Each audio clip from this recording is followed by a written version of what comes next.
तुम ही हो जो पुलिस को मुझ तक पहुंचा सकती है।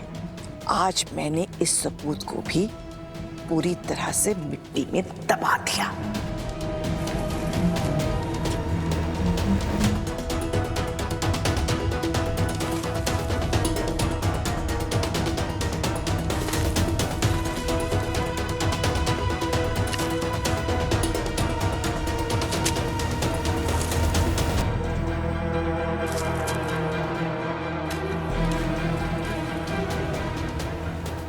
शालिनी जी, कहीं मुझे ये सब करते हुए देख तो नहीं लिया? नहीं नहीं शारदा, ऐसा दिखाओ जैसे कुछ हुआ ही नहीं है। सब कुछ नॉर्मल है। अगर इन्हें कुछ पता चल गया ना तो बहुत गड़बड़ हो जाएगी। शालिनी जी, अरे आप यहाँ क्या कर रही हो? कुछ नहीं, जस्ट गार्डनिंग। आपने अपने आप को संभालने के लिए कोई ना कोई रास्ता तो ढूंढ लिया। लग तो नहीं रहा कि इन्होंने कुछ भी देखा और सुना है। और एक मैं जो समझ ही नहीं पा रहा हूँ कि अपने परिवार पर जो दुखों का पहाड़ टूटा है उससे कैसे निपटूं। सब कुछ तहस नहस सा हो गया ऐसा लगता है। शालिनी जी, इस घर में शादी की शहनाइयां गूंजने वाली थी और फिर अचानक से कीर्ति हमें छोड़ के चली गई। राघव पिछले कुछ महीनों में इतना खुश मैंने उसे पहले कभी नहीं देखा। वो बाप बनने वाला था और देखे ना, आज वो जेल में पड़ा। तो बेचारी ठीक, कुछ घंटों पहले पूरा घर उसे अपने सर आंखों पे बिठाता था और आज उसकी भाभियां भाई सब लोग राघव की बेल कराने के लिए दर दर भटक रहे। सब कुछ तहस नहस सा हो गया लगता है। शारदा जब इस घर में थी तो कुछ ना कुछ गलत होता ही रहता था, लेकिन उसके जाने के बाद मुझे ऐसा लगा कि इस घर में शांति होगी, खुशियां बरसेंगी। लगता है वही सिलसिला फिर से शुरू हो गया। हाँ बिल्कुल शुरू हुआ है और होना भी चाहिए, क्योंकि शारदा वापस आ चुकी है। ना शुक्र इंसान। शालिनी जी, मुझे माफ कीजिए। एक तो आप पहले से इतनी परेशान है, ऊपर से मैं अपने दुखड़े आपके सामने लेके बैठ गया हूँ। प्लीज, आप ऐसी बातें क्यों करते हैं? आप मेरे साथ कुछ भी शेयर कर सकते हैं। और आप जब ऐसा कहते हैं ना तो मुझे ऐसे आउटसाइडर जैसा फील होता है। ये अब मेरा भी तो परिवार है।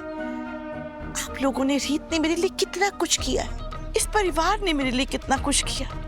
और जब से इस फैमिली में इतनी बड़ी ट्रेजेडी हो गई है, मेरा ना मन वो व्हाट यू कॉल दैट, खून के आंसू रो रहा है। इसीलिए मैंने भगवान जी से प्रे करने के लिए फास्ट रखा है। I mean, हम कीर्ति को वापस नहीं ला सकते, बट राघव तो अपने परिवार के पास, अपनी वाइफ रीत के पास, जो उसके बच्चे की मां बनने वाली है, वो तो वापस लौट सकता है ना। इसलिए I've kept this fast. Shalini जी, आपने फास्ट रखा? Without water. वो भी निर्जला? शालिनी जी, मुझे समझ नहीं आ रहा मैं आपका शुक्रिया कैसे अदा करूं। लगता है भगवान ने सही समय में आपको इस घर पे भेजा है। जहां मेरा पूरा परिवार टूट सा रहा है, वहां आप एक मजबूत सहारे की तरह हम सबके साथ खड़े हैं। Thank you Shalini ji. Please, मैंने जो कुछ किया इस परिवार के लिए किया है, जिसे मैं अब अपना मानने लगी हूँ। इसके लिए आपको मुझे थैंक्स कहने की कोई जरूरत नहीं।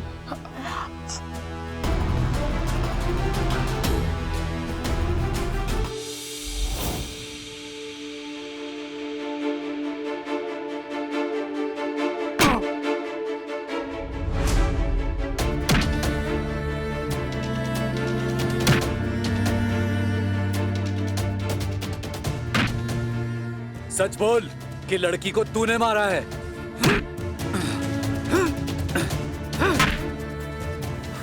मैंने उसे नहीं मारा। बोल, बोल, बोल, बोल, सच बोल, नहीं तो तेरी चमड़ी उधेड़ के रख दूंगा।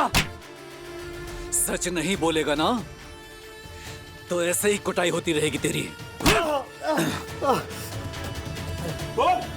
मैं झूठ का साथ कभी नहीं दूंगा।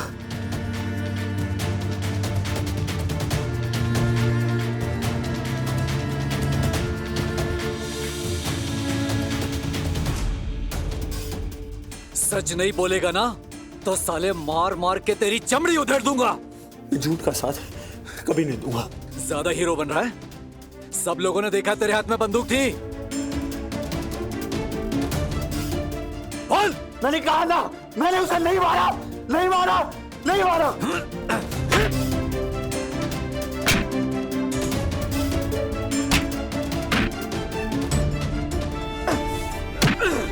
बोल।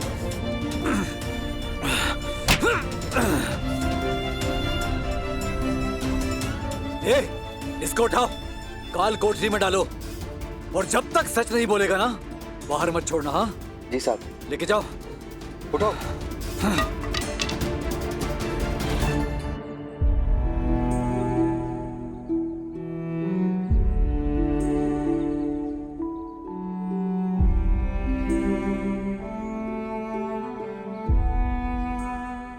रीत, तुम चाहे जितना बड़ा वकील कर लो,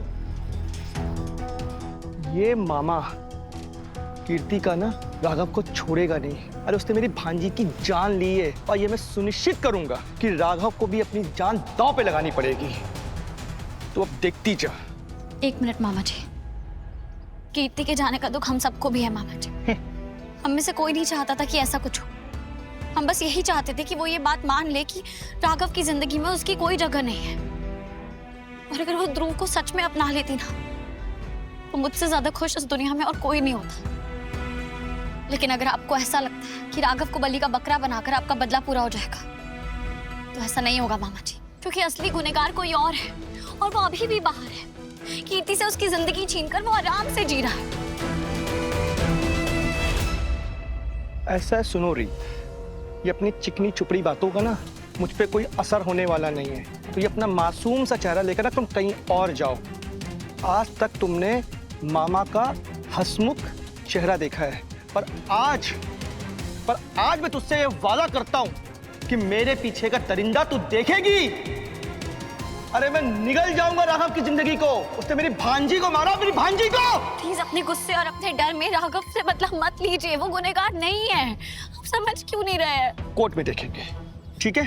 कौन गुनहगार है और कौन नहीं, ये कोर्ट फैसला करेगा।